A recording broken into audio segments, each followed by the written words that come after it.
Freedom disappears, ladies and gentlemen, when people become dependent upon the state, or upon a dictator, or upon a king, or a lord, or an emperor, or a baron, or a duke or duchess, for their very existence, for their job, for their clothing, for their food.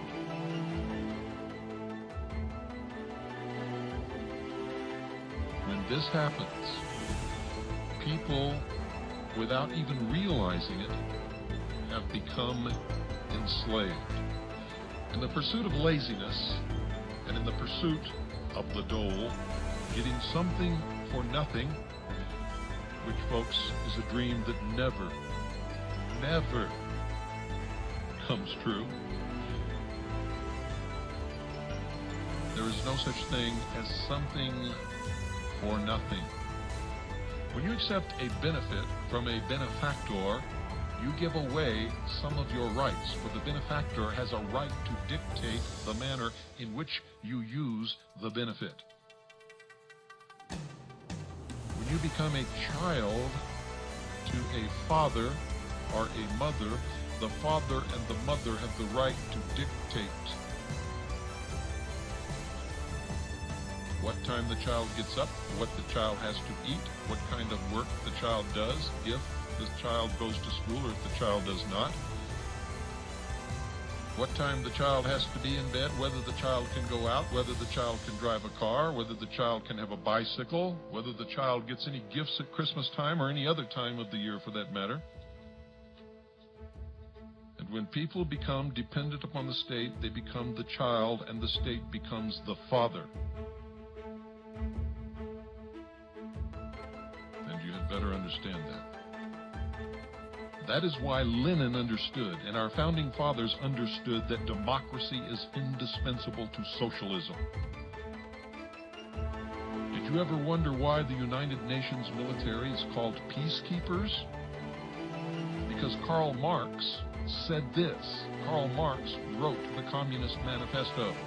I quote, "Peace is the absence of all opposition to socialism," end quote. Let me say that one more time. Karl Marx, quote, "Peace is the absence of all opposition to socialism," end quote.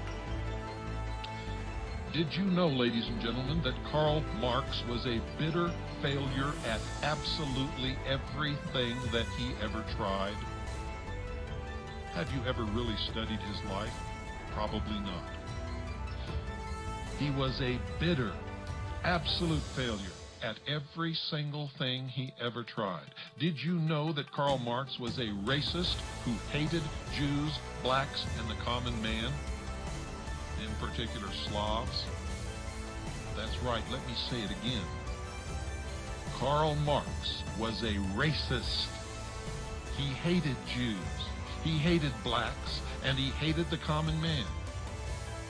Your Marxist professor in college didn't tell you that, did he? Did you know that Karl Marx was nothing more or less than a stooge for a wealthy capitalist named Friedrich Engels?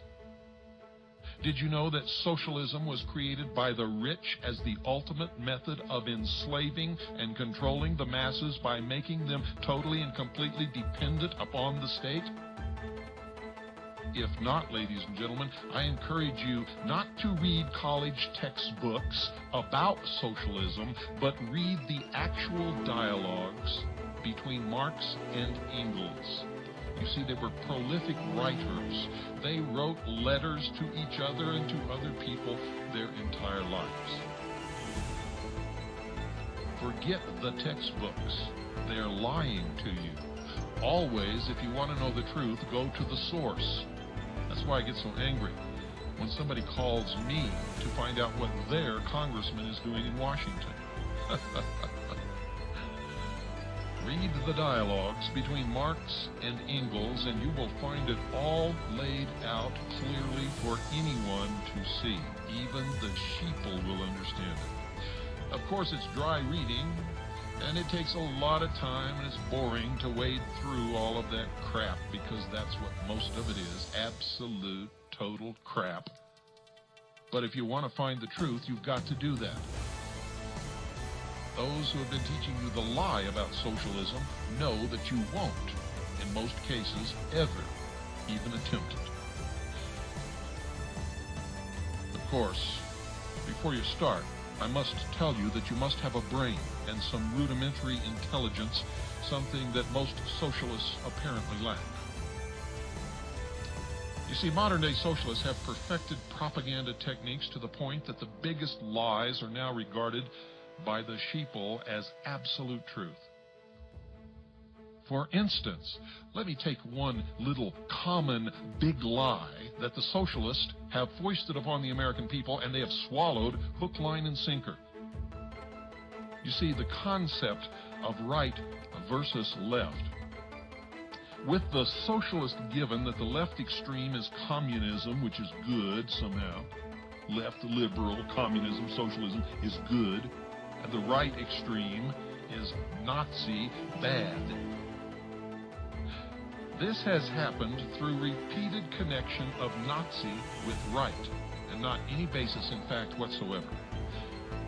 It is a deception of the greatest magnitude, for Nazi is not right, never was right, and can never be right, pun absolutely intended. You see, ladies and gentlemen, any scale must measure two extremes, or it's not a scale.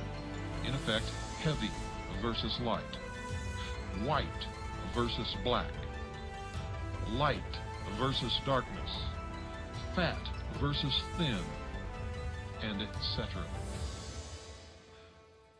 You see, the concept that a scale measuring left versus right has at its two extremes elements of total control and oppression is absolutely ludicrous, and is one of the biggest lies that has ever been foisted upon this world.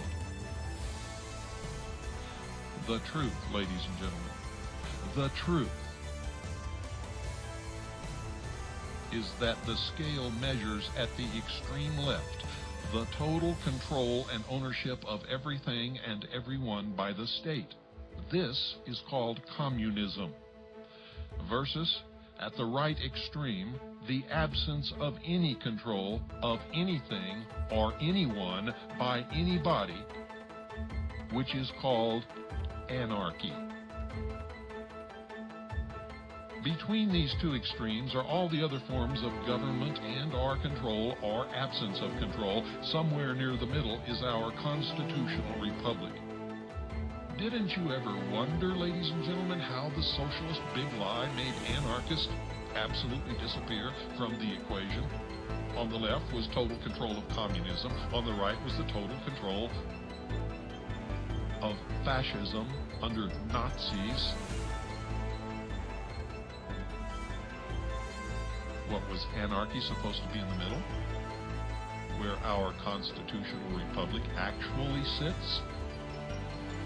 Didn't you ever wonder about that? Or do you ever wonder about anything anymore?